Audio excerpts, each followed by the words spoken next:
क्रूर हाथी और चतुर लोमड़ी। नीलाभ जंगल में एक भारी भरकम हाथी रहता था। वह बड़ा ही क्रूर तथा उद्दंड स्वभाव का था। वह छोटे छोटे पेड़ों को उखाड़ता और बड़े पेड़ों की टहनियां तोड़ देता। इससे बहुत से घोंसले तथा अंडे नीचे गिरकर नष्ट हो जाते। जंगल में रहने वाले जीव जंतु उस हाथी से भयभीत रहते और वह मस्त विचरण करता। उसके जंगल में विचरण करते समय चारों ओर अफरा तफरी मच जाती थी। यहाँ तक कि शेर, चीते जैसे जानवर भी उससे दूरी बनाए रखते।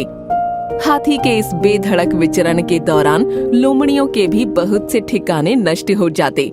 इसको लेकर लोमड़ी समुदाय में बेहद चिंता और दुख व्याप्त था। बहुतों का विचार था कि हाथी को सबक सिखाना चाहिए, लेकिन यह इतना आसान न था। हाथी के पास अपार शक्ति थी।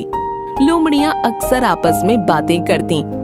हाथी बहुत बड़ा तथा ताकतवर है, उसे सबक सिखाना असंभव है। बात ठीक भी थी।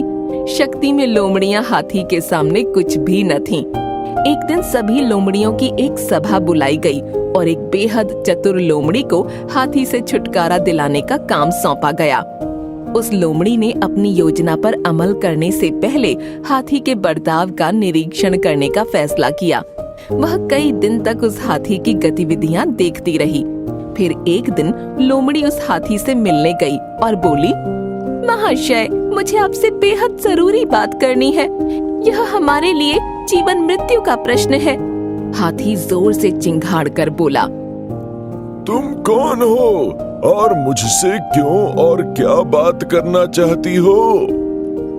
चतुर लोमड़ी बोली, महाशय, मैं समूचे जानवर समुदाय का प्रतिनिधि बनकर आई हूँ। हम आपको अपना सर्वोच्च मुखिया अर्थात अपना राजा बनाना चाहते हैं। कृपया हमारा प्रस्ताव स्वीकार कर ले। हाथी सूंड उठाकर जोर से चिंघाड़ा तथा लोमड़ी से अपनी बात स्पष्ट करने को कहा। तब लोमड़ी बोली, मैं आपको अपने साथ ले जाने आई हूँ। जंगल के ठीक बीच में आपकी ताजपोशी का समारोह आयोजित किया गया है। वहाँ हजारों जानवर आपकी प्रतीक्षा कर रहे हैं। यह सुनकर हाथी बहुत खुश हुआ। जानवरों का राजा बनने की खुशी में वह भूल गया कि शेर के रहते भला वह जानवरों का राजा कैसे बन सकता है।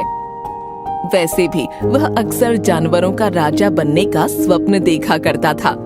उसने सोचा कि ताजपोशी का क्षण उसके लिए अपार गौरव का क्षण होगा। वह जल्दी जल्दी तैयार होने लगा ताकि लोमड़ी के साथ घने जंगल में जा सके। आइए महाराज, मेरे पीछे पीछे चलिए, लोमड़ी ने कहा और हाथी को अपने साथ ले चली। रास्ते में उन्हें नदी किनारे के एक दलदली हिस्से से गुजरना था। वजन में हल्की होने के कारण लोमड़ी सरलता से उस दलदल को पार कर गई। हाथी भी उसी राह पर चला, लेकिन भारी भरकम शरीर होने के कारण दलदल में धंस गया। वह दलदल से बाहर निकलने का जितना प्रयास करता, उतना ही अंदर धंसता चला जाता। हाथी को अब डर लगने लगा और उसने लोमड़ी को पुकारा, मित्र, मेरी मदद करो, मैं दलदल में धंसता जा रहा हूँ। मेरी ताजपोशी का क्या होगा? मेरी मदद के लिए अपने अन्य मित्रों को बुलाओ। लोमड़ी क्रोध से बोली, मैं तुम्हें बिल्कुल नहीं बचाऊंगी। तुम्हारे साथ ऐसा ही होना चाहिए। तुम्हें पता है कि तुम दूसरे जानवरों पर कितनी निर्दयता दिखाते हो। बिना सोचे समझे टहनियां तोड़ डालते हो। तब तुम नहीं विचारते कि उन पर रहने वाले पक्षियों का क्या हाल होगा। लोमड़ियों के घर अपने पैरों तले रौंद देते हो। हमारे बच्चों को अपने पैरों तले कुचल डालते हो। हम कितना रोते चिल्लाते हैं, दया की भीख मांगते हैं, लेकिन तुम्हारी मोटी चमड़ी पर कोई असर ही नहीं पड़ता और अब तुम अपने प्राण बचाने की गुहार लगा रहे हो। मुझे अफसोस है कि तुम्हारी ताजपोशी नहीं हो पाएगी। यह कहकर लोमड़ी वहाँ से जाने लगी।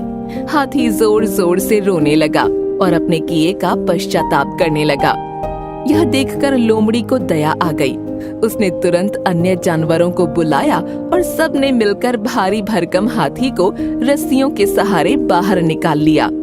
हाथी ने बाहर आकर सबसे माफी मांगी और आगे से किसी को नुकसान न पहुंचाने का प्रण लिया।